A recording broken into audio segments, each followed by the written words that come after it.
Bon, l'exfiltration de données, c'est un terme qu'on entend partout, hein. C'est un peu le monstre sous le lit pour pas mal toutes les organisations. On sait que c'est une grosse menace, mais elle reste souvent floue, difficile à vraiment saisir. On se dit, OK, c'est grave, mais grave comment ou juste? Et c'est là toute la question. Comment on fait pour passer de cette angoisse un peu abstraite à un chiffre? Un vrai chiffre, là. Quelque chose de concret qui peut nous aider à prendre de vraies décisions. Eh bien, aujourd'hui, c'est exactement ce qu'on va faire. On va décortiquer une méthode super pratique pour y arriver. Alors, voici comment on va procéder. C'est un plan en 5 points. D'abord, on va s'assurer de bien comprendre de quoi on parle.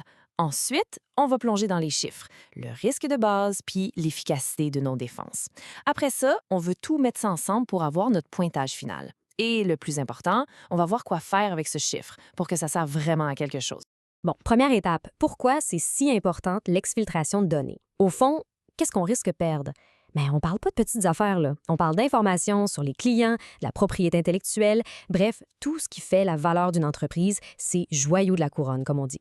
Le but du jeu, en fait, c'est transformer cette peur, ce chaos un peu abstrait, en quelque chose de super simple. Une métrique. Un chiffre clair, net et précis.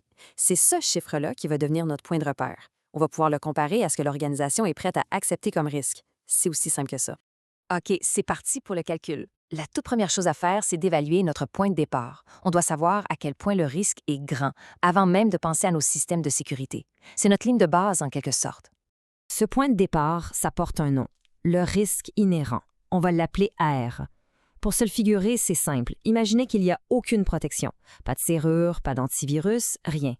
Si un problème survenait dans ce scénario-là, quels seraient les dégâts? Voilà, ça, c'est le risque inhérent.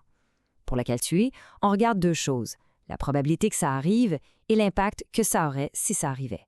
Alors, pour les fins de notre exemple, on va dire que ce risque inhérent, notre R, est de 10.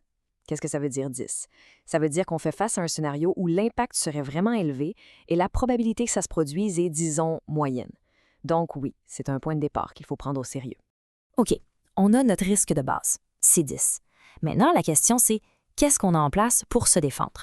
On passe à la deuxième variable de notre formule, l'efficacité de nos contrôles de sécurité.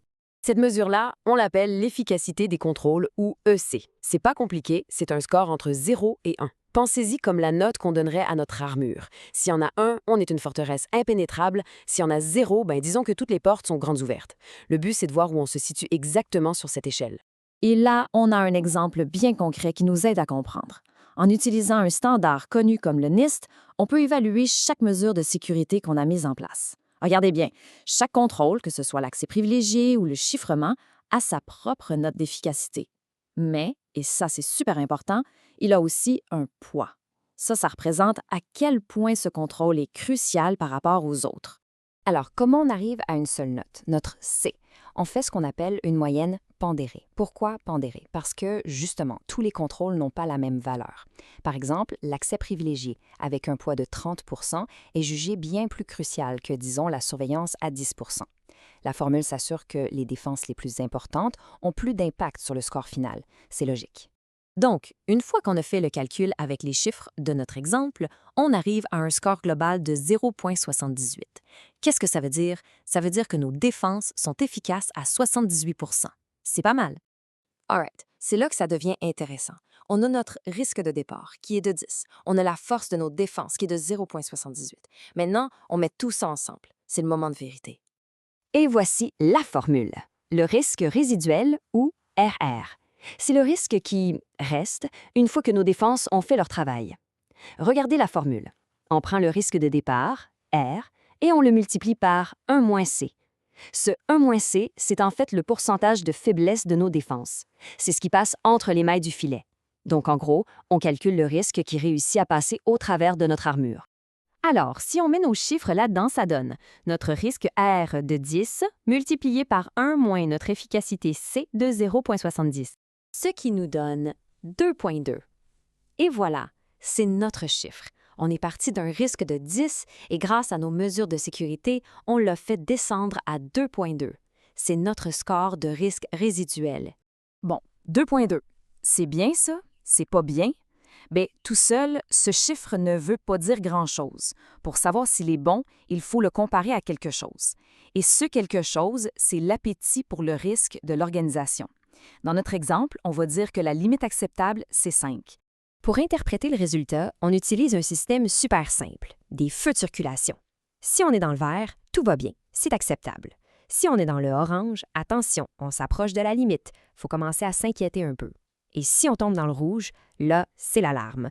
On a dépassé le niveau de risque que l'entreprise est prête à tolérer.